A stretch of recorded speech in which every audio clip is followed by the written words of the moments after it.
You might remember that mystery coral that I bought at Aquashella, Chicago. Well, let's cut it up.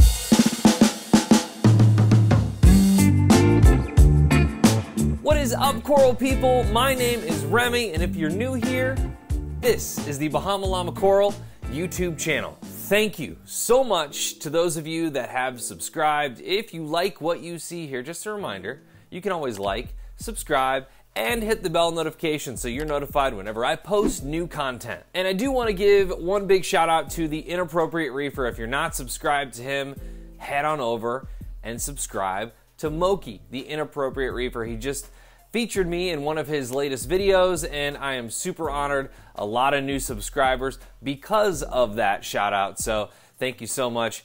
I hope to do you proud. So if you missed my Aquashella Chicago video, you gotta go check that out. I went around and I asked reefers what's something that they believe in the hobby that not many people agree with them on. I picked one piece out and one piece alone when I was at Aquashella Chicago, a unique piece with a story. This little Scoly came from Chummingham's Reef.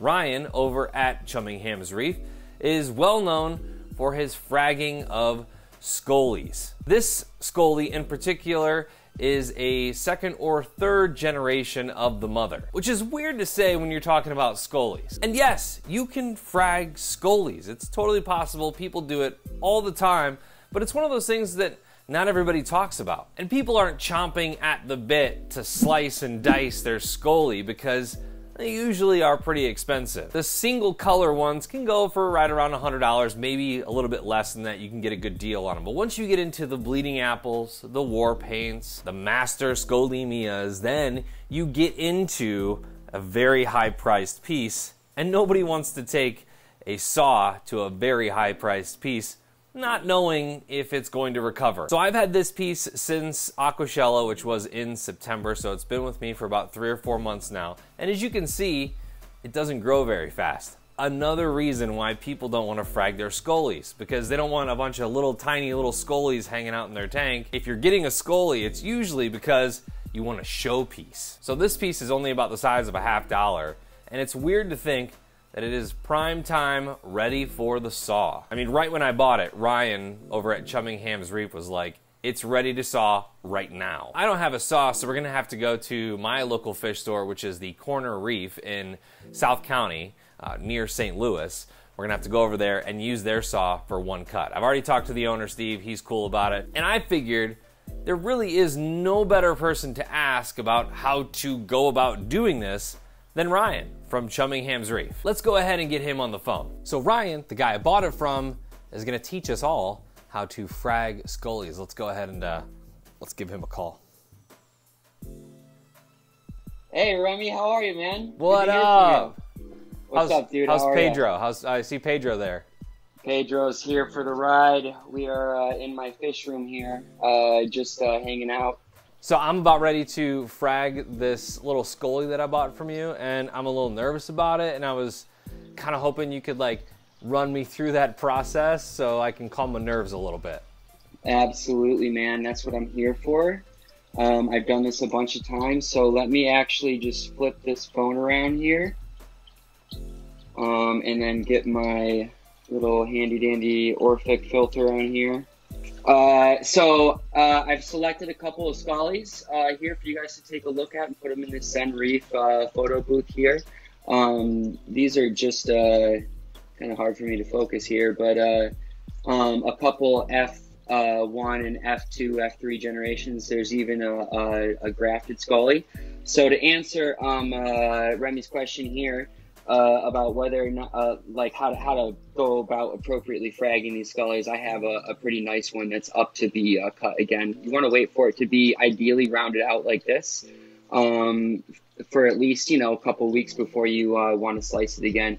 You can see that this one's kind of closed up. You see that like periphery ring, that kind of covers up the tentacles of the center disc of the Scoly, has kind of encroached on that center disc. So it's kind of hard to see the mouth of the Scoly.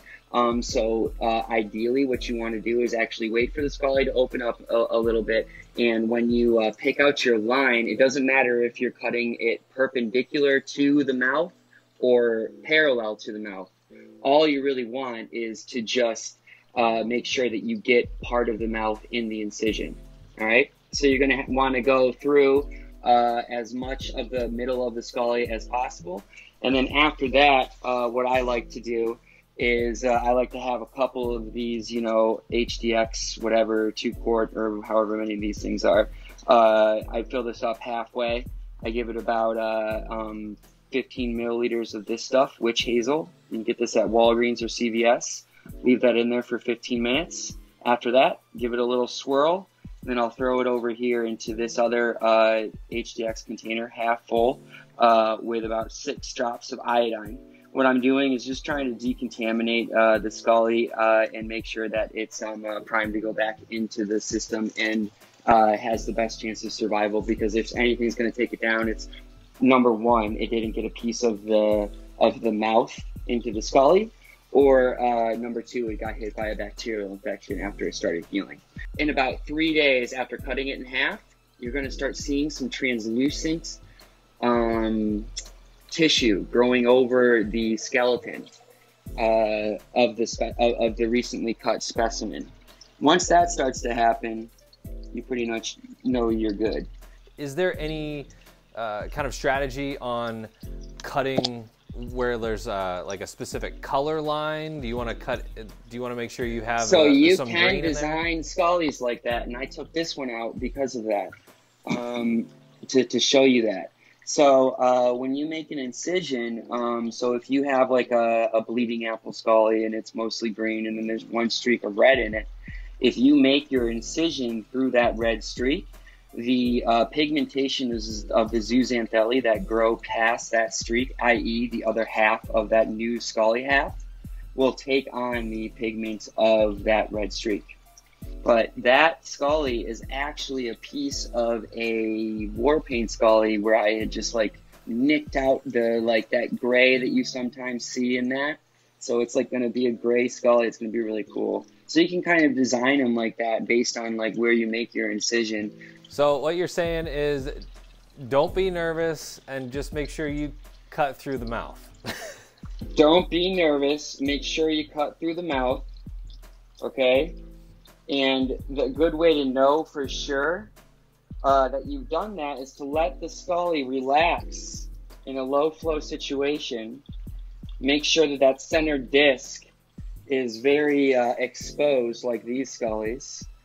Okay? Yeah. And then you can easily identify the mouth while you're making your incision at the saw.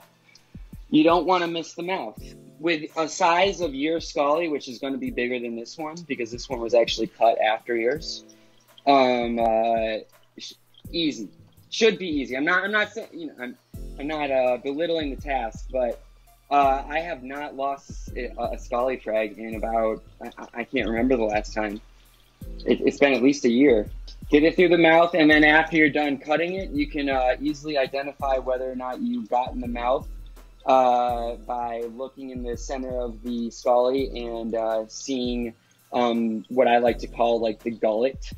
It's like the gullet of a blue whale.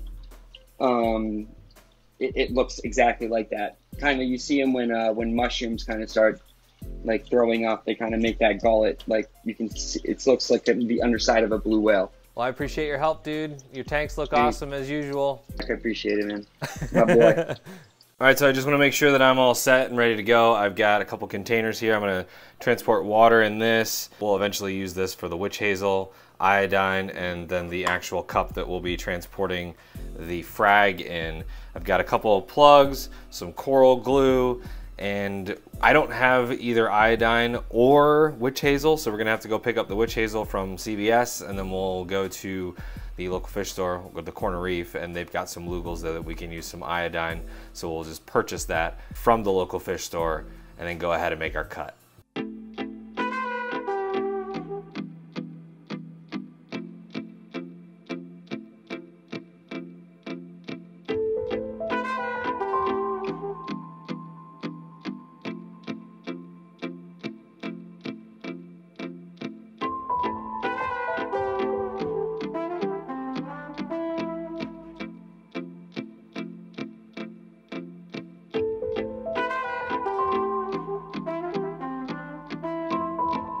Corner Reef is one of my personal favorite local fish stores in St. Louis. It's mainly because it's close to the house and it's on the way to and from work, which makes it really convenient if I need anything for the tank, salt, food, whatever. Steve and his crew always getting shipments in. They're always buying tank breakdowns, so there is definitely something new at the store every time you go in, which is good and bad.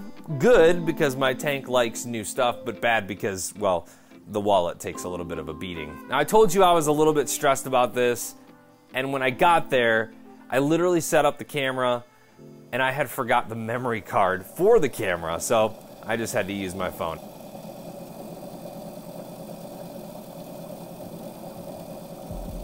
And in my haste, I also got this amazing shot of my hands for the majority of the cutting. Where they had the saw was in the back room, is actually positioned next to a door, so I was definitely in the way of Steve's crew, who definitely wanted to start doing some water changes so that they could leave on Sunday. So I didn't end up going crazy and getting multiple angles, so I apologize for that. I did my best to cut through the middle of the Scoly and straight through the mouth, and Ryan was right.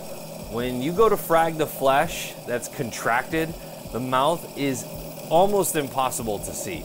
You get the slime, the shine from the lights, and everything is packed so tightly into a tiny, tiny little Scoly. It was just so difficult to see. So I think I got it straight through the mouth. But we'll have to see how this turns out. Hopefully we got through the middle.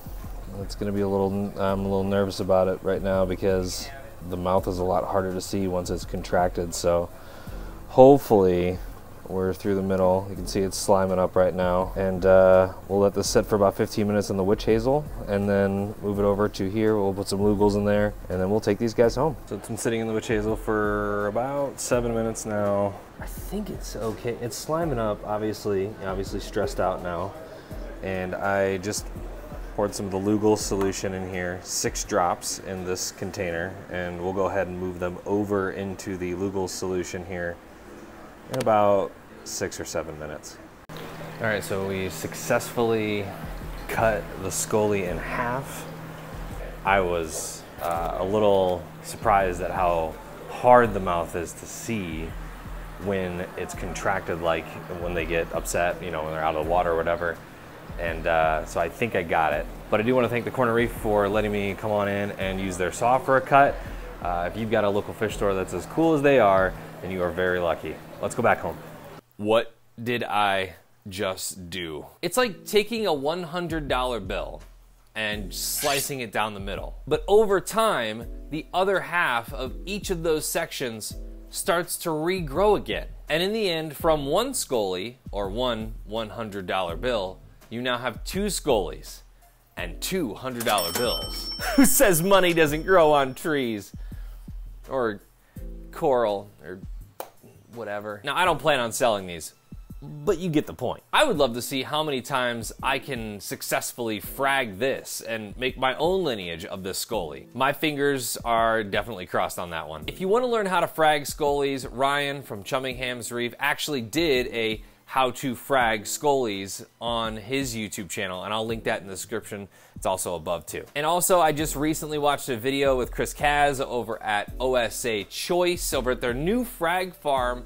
They had a Scoly that wasn't doing so hot, so they ended up fragging it right down the middle, remounting it, and hoping that it would recover. Sometimes when you have an ailing Scoly, or I guess coral in general, LPS, if it's not doing well, sometimes fragging it will actually promote new growth. And I think that's what they were going for here. Now, you'll find that if you search online how to frag Scolys, there's not a whole lot of information out there. So I was hoping that with this little video and, you know, what's out there already, we can cover some bases. Have you ever fragged a Scoly? Go ahead and comment down below and let me know. I'd love to know your experience. You are all smart people, but I do want to add a little bit of a disclaimer here. Do not go slicing through your master Scolys and your UFOs and your war paints and your bleeding apples and your reverse bleeding apples and all the different colors of Scolys. Just don't go haphazardly, take it to the saw and think that it's gonna work out. A lot of the success depends on